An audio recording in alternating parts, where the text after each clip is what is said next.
Hi, this is Dan from Magic Pachinko Restorations, and this video is going to showcase this 1974 Nishijin Model B. This is a customer's restoration.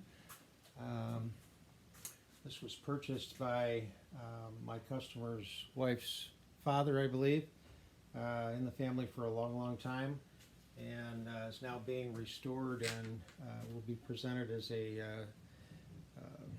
birthday gift / wedding anniversary gift, which is kind of cool. It's kind of nice to know the background of the machines that I work on. So this was a full restoration, including the new playfield. So the artwork is all nice and fresh and clean. To get to the point where you can put the artwork on, everything comes off.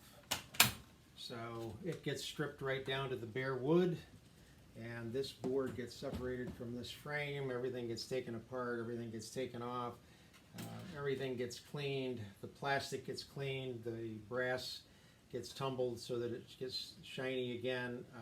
All of the wood gets sanded, planed, polyurethaned, so it won't warp, looks good. The machines actually look better when they're fully restored than when they came out of the factory, in the sense that the Japanese rough cut all of this wood, so it was not as pretty as it can be. So right now it's all smooth, and with the polyurethane to bring out the grain, it's very pretty.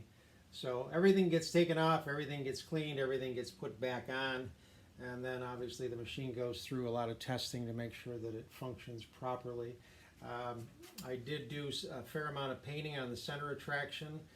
The paint does not hold up very well, so this was all new paint up in here. The crown stickers on the tulips got replaced. Those tend to just fall off along the way. This is the original inspection sticker transferred from the old playfield. So I want to turn it around, show you the back, and show you how to get it set up and ready for play.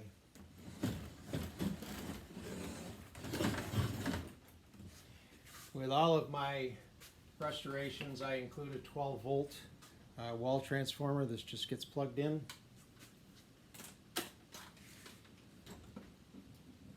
And when it does plug in this case, there's two lights on the machine. Normally there's only one up here. This denotes that there are no balls in the machine.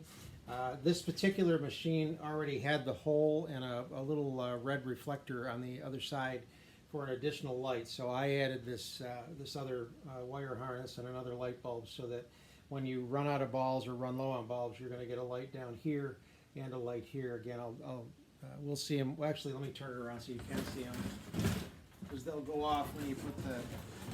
So there's the one. That's the normal one. This is the extra one down here, and it lights this up pretty cool. I like it a lot. So to get the machine ready for play, you want to have about 500 pachinko balls. That's my recommendation. Brand new, obviously, you want them nice and clean. And there's two things that you need to check before you get the machine ready for play. One is that the ball dump mechanism is latched properly, and that's right here. It's this metal piece right here, and you're going to push this to the right. You'll hear it click and latch in place. It may be like this because of shipping. You're going to push like that, and it latches in place. What that allows to happen is the balls will fill this, drop through, come around, and bridge the gap over to the jackpot chamber. If this is open, then the balls will come to here and drop out of the machine. It's a maintenance thing. So make sure it's set like that, and then I'll show you one other thing we need to do. So right now you see that the lights are on because there are no pachinko balls. So if you have, for example, 500 pachinko balls, you want to put 450 of them right here.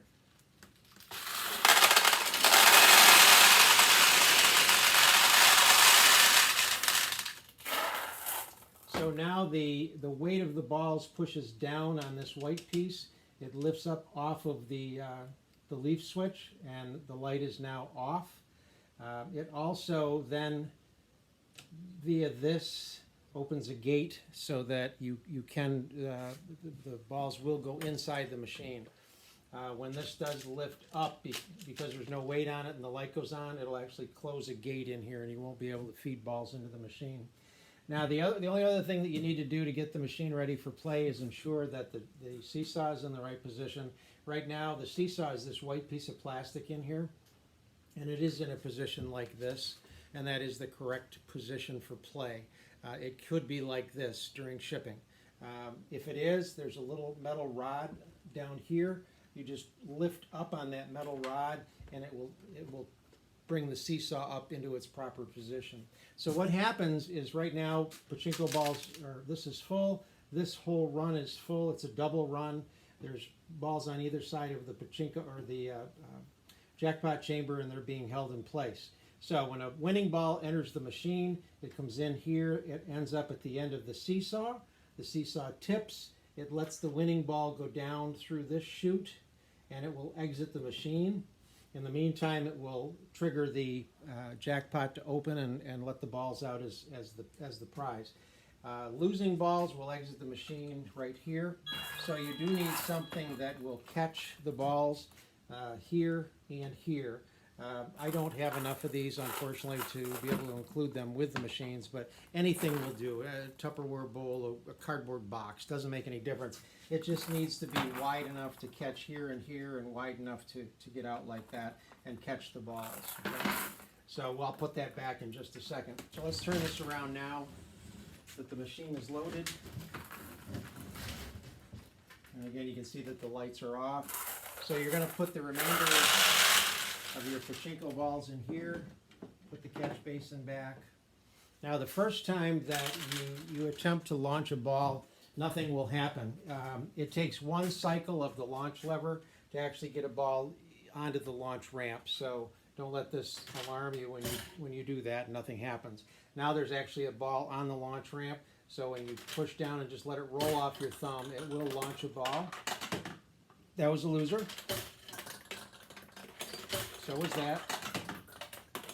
This center feature is cool. We didn't win anything, but the way it's set up is these eyes will tilt and it will change the nose, and it's really a cool center feature.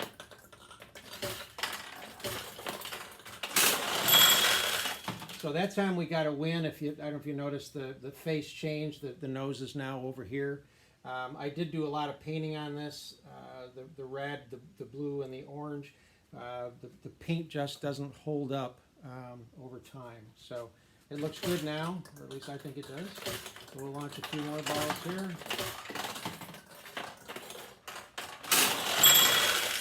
By going into the center attraction, internally there are ramps that then trigger the tulips to open. When the tulips are open, it's much easier to get a win.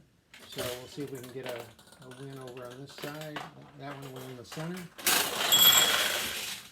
When the tulips are closed, it's a little tougher to get the ball into the tulip. It's doable, but it's a little tougher. And really the only thing, the nice thing about pachinko is that anybody can play the game. It takes little or no effort. It's just a matter of pushing down on the launch lever and letting it roll off your thumb. Now, if you push down all the way and let go, it will come over. Most of the time it hits the bumper, but it tends to stay on the right side. If you go down maybe 3/4, half of the way, you can get one to stay on the left side of the machine where the pay pocket is.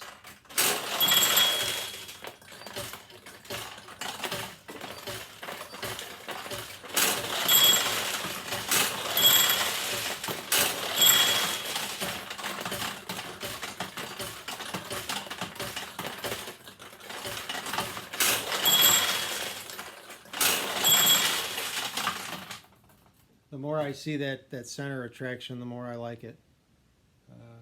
Very cool machine. As always, lifetime guarantee on my machines, that being my lifetime. But if you ever have any trouble with it, I'm just a phone call away. So I hope this makes a good anniversary present, birthday present, and I hope you enjoy it for many years to come. Thanks.